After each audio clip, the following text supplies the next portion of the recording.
Beliau berangkat ke Mesir tahun 1155-56, belajar di Al-Azhar. Ditangkap oleh rezim pada masa itu karena diduga ikut dengan gerakan Ikhwanul Muslimin. Dulu Jamal Abdul Nasir itu sahabatan dengan Syekh Hasan Al-Banna, sahabatan dua-duanya itu. Cuma karena beda pandangan politik, kemudian beda pandangan, maka gerakan Syekh Al-Banna kemudian dimatikan. Singkatnya begitulah. Dianggap kemudian menyimpang karena masalah politik dan kita nggak ikut-ikut ke sana. Singkatnya bagaimana? Syekh Yasin datang tahun 50-an ke sana, kemudian ke Al-Azhar, ditangkap, dikira gabung ke gerakan Ikhwanul Muslimin. Beliau bingung, nggak tahu kok ditangkap. Setelah kemudian diteliti, diidentifikasi, ternyata nggak terlibat. Tapi dari situ kemudian beliau mengenal lebih jauh.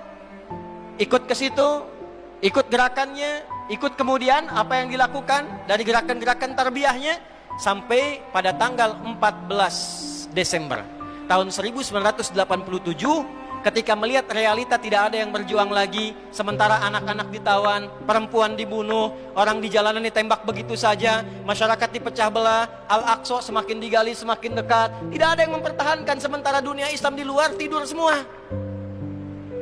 Maka beliau membentuk dengan sahabatnya 6 orang, termasuk di situ ada Syekh Dr. Abdul Aziz Ar-Rantisi, dengan beberapa kolega yang lain. Maka didirikanlah gerakan Harakah Muqawamah Al-Islamiyah, disingkat dengan Hamas namanya.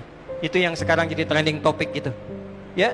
Maka dari tahun 80-an itu mereka dididik oleh Syekh Yasin dengan Al-Quran.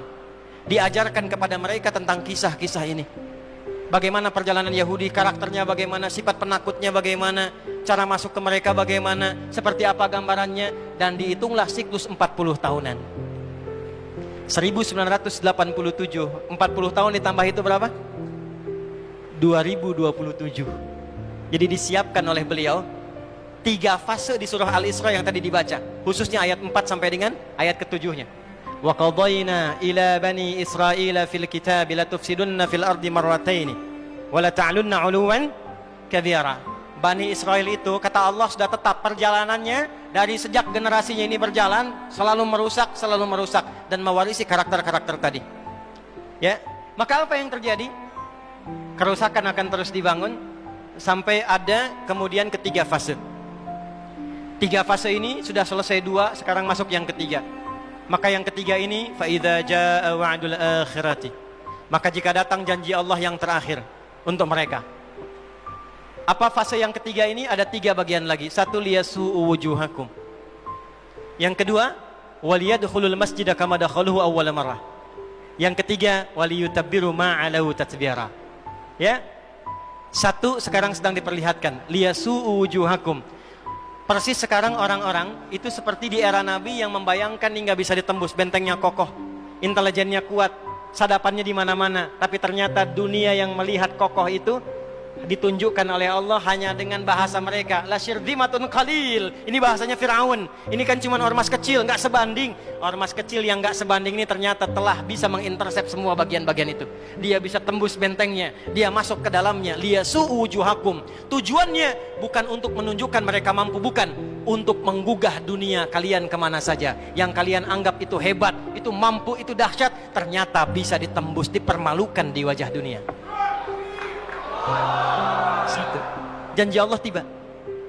Kedua, waliyadkhulul masjidah kama dakhaluhu awwal marrah. Nanti ada fase kedua. Setelah ini terjadi, selesai fase kedua, masuklah ke wilayah Masjidil Aqsa. Kembali lagi milik kita itu. Dihitunglah fasenya 40 tahunan. 1987 fase pertama sekarang berjalan, ditambah 40 berapa?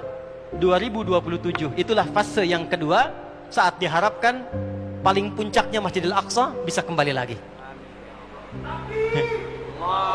Nah, ini bukan main-main, hitungan fasenya. Antum lihat video viralnya Syekh Ahmad Yasin itu ketika menjelaskan itu. Saya tahu betul itu. Beliau hitung itu. 2027 ke 2028, dan puncak akhirnya waliyutabbiru ma'alahu tatbira. Hancur semua, terjadi perang dahsyat. Hitungan saya sih tambah 20 tahun. Karena fasenya sampai 100 tahun. 40 tambah 40 tambah 20, 100. Maka 2037. Silahkan cek orang-orang yang ada menghitung di pertahanan sekarang. Antum tanyakan pada yang di Lemhanas, pada di macam-macam.